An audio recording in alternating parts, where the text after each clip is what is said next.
এইটাকে যদি তারা স্ট্যান্ডার্ড হিসেবে ফলো করে 8 থেকে 10টা বেশি রাজনৈতিক দলের নিবন্ধন টিকবে না।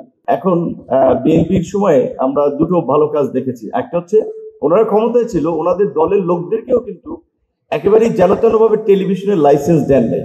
কয়েকটা স্যাটেলাইট চ্যানেল ছিল। এটা গত সরকার 16 বছরে বিভিন্ন জনকে খুশি করার জন্য এক একজনকে একটা চ্যানেল দিয়েছে, ব্যাংক দিয়েছে, যেমন বেসরকারি কতগুলো ব্যাংক দিয়েছে। সেই জায়গা থেকে এখন এতগুলো আমি মনে করি চ্যানেল এখন তাদের টিকে থাকাও একটা মুশকিল। এবং অনেক চ্যানেলই কিন্তু সাংবাদিকদের আমরা যে সমস্ত চ্যানেলগুলোকে মেইন স্ট্রিম চ্যানেল হিসেবে দেখি, তারাও কিন্তু বেতন ঠিকঠাক মতো দিতে তাদের বেগ পেতে হচ্ছে, অনেক ইচ্ছাকৃতভাবে কিংবা অনেকের সংকট আছে। সেই জায়গা থেকে আমার মনে হয় যে এখানে আপনাদের আজকে প্রস্তাবে এসেছে যে টেলিভিশন চ্যানেল, টেলিভিশনের পাশাপাশি আপনারা পত্রিকার কথাও বলেন। পত্রিকায় যে জেলা পর্যায়ে ঢাকায় পত্রিকা ছাপে না, শুধুমাত্র এসবি অফিসে 5 কপি পাঠানোর জন্য, সচিবালয়ের ওইখানে 10 কপি দেওয়ার জন্য, এরকম অনেকগুলো আমি মনে করি কি বলবো এটাকে ফেক কাগজ বলবো, কিন্তু তারা ডিএফপিতে অন্তর্ভুক্ত। তারা আবার সার্কুলেশন দেখাচ্ছে যে তাদের এই এত হাজার সার্কুলেশন, অথচ এগুলোর অনেক ক্ষেত্রে অস্তিত্বই নেই। আমরা ভেবেছিলাম যে এই সরকার আসার পরে এগুলোকে একটা রিভাইজ করবে। নির্বাচন কমিশনের কাছে আমরা যেটা বলেছিলাম যে এই যে বিভিন্ন রাজনৈতিক দল ক্ষমতায় থাকা অবস্থায় গোয়েন্দা সংস্থাকে ব্যবহার করে যে বিভিন্ন বুইফোর পার্টিকে নিবন্ধন দেয়, আপনারা রিভাইজ করেন। এই যে প্রায় 60টা নিবন্ধিত দল, যদি নির্বাচন কমিশনের বর্তমান কন্ডিশন, লাস্ট কন্ডিশনটা যে 100 উপজেলায় সক্রিয় কার্যক্রম, 1/3 জেলা কার্যক্রম, এইটাকে যদি তারা স্ট্যান্ডার্ড হিসেবে ফলো করে 8 থেকে 10টা বেশি রাজনৈতিক দলের নিবন্ধন টিকবে না। কিন্তু ওনারা এটা রিভাইজ করতে পারে নাই, মানে ওনারা সাহস করে না ওইদিকে যাবে কিনা। ঠিক গণমাধ্যমের ক্ষেত্রে আমরা দেখলাম আমাদের উপদেষ্টা তারা বললেন যে খুব জটিল কাজ, আমরা অল্প সময়ের জন্য এসেছি।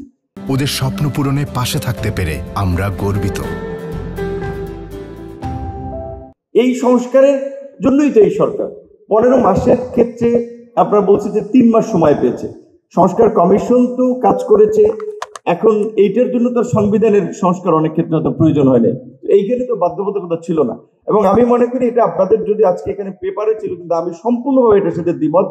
বাংলাদেশের মতো দেশে এইখানে মিডিয়াকে কোনো একেবারে শিল্প গোষ্ঠীর হাতে জিম্মি হতে দেওয়া ঠিক না।